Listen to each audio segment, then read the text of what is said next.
Trap money, penny. Assalamualaikum warahmatullahi wabarakatuh. Perkenalkan, nama saya Wila Pratiwi. Saya dari jurusan D3 Kebidanan Politeknik Kesehatan Kendari. Di sini saya akan melakukan penyuluhan tentang perkembangan motorik anak. Di samping saya ada narasumber yang bernama Suartini. Kalau saya boleh tahu Ibu, nama anaknya siapa? Ilham Nur Pratama, Umurnya berapa Ibu? 4 tahun setengah.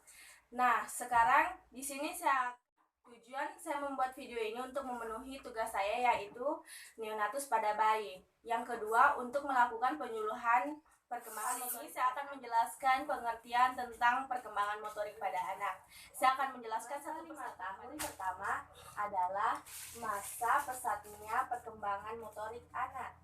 Motorik adalah semua gerakan yang mungkin dapat dilakukan motorik. Sedangkan perkembangan motorik dapat disebut sebagai perkembangan dari unsur kematangan dan pengendalian gerak tubuh.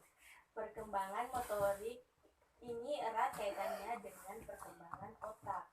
Motoriknya meningkatkan motorik anak.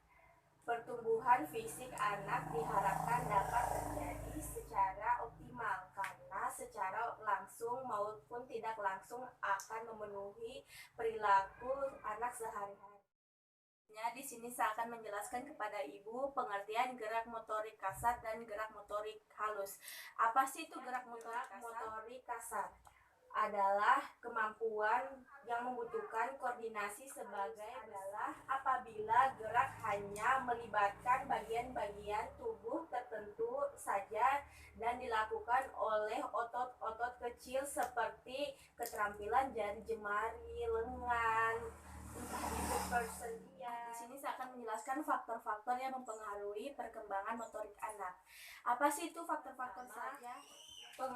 Perkembangan sistem syaraf. Yang kedua, kemampuan fisik yang memungkinkan untuk berkembang. Yang ketiga, keinginan anak untuk memotivasinya untuk bergerak. 4. Lingkungan yang mendukung. 5.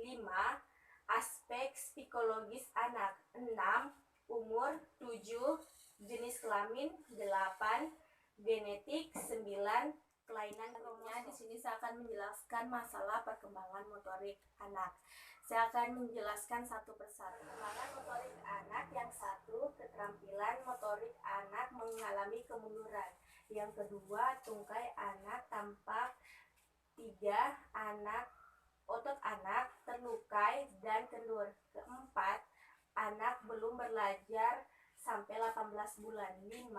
Anak berjalan dengan ujung jempolnya. 6. Anak lebih dominan menggunakan satu tangan atau tubuhnya. 7. Anak dapat cekung. 8. Anak terus bergerak terus tanpa henti. 9.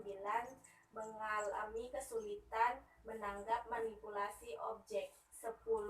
Anak mengalami ngiler terus-menerus. Selanjutnya saya akan membuka sesi pertanyaan kepada Ibu. Jika Ibu ada yang kurang dimengerti hasil penyuluhan saya, bisa Ibu langsung bertanya kepada saya. Silakan Ibu. Oke, saya mau bertanya, bagaimana caranya mengatasi masalah perkembangan motorik pada anak? Nah, teman-teman, Ibu di sini bertanya, bagaimana cara mengatasi masalah perkembangan motorik pada anak? Saya di sini akan menjelaskan masalah apa sih yang kita akan selesaikan satu-satu. Nah, di sini saya akan menjawab pertanyaan Ibu. Saya ulang lagi ya teman-teman, pertanyaannya yaitu bagaimana cara mengatasi masalah perkembangan motorik pada anak. Di sini saya akan menjawab. Di sini cara mengatasinya pada motorik kasar, yaitu kita sebagai ibu atau calon ibu untuk menyiapkan bagaimana perkembangan si anak itu. Begini Bu, untuk mengatasi masalah, Ibu bisa mengajarkan anak untuk berjalan lebih baik lagi, mengajarkan dia menulis, belajar dia berbicara, belajarkan dia mengenal lingkungan sekitarnya Bu.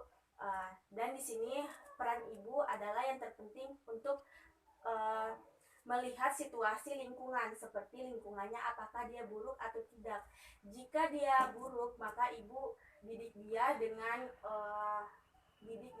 semaksimal mungkin. Misalkan begini, lingkungannya ibu buruk, maksudnya banyak anak nakal, orang mencuri, atau kata-katanya kasar. Kita sebagai ibu untuk yang lebih baik lagi untuk perkembangan otak maupun perkembangan motorik halus. Di sini ibu kan usia anak ibu 4 tahun. Jadi di sini misalkan anak ibu terlambat untuk perkembangan motoriknya, di sini ibu bisa mengajarkan simulasi atau fisik pada perkembangan anak. Sekian dari hasil penyuluhan saya kepada ibu. Jika ada kekurangan kata atau kesalahan kata, mohon dimaafkan. Billahi taufiq wal hidayah. Wassalamualaikum warahmatullahi wabarakatuh. Terima kasih ibu atas waktunya yang diberikan. Kiki, do you love me? Are you riding?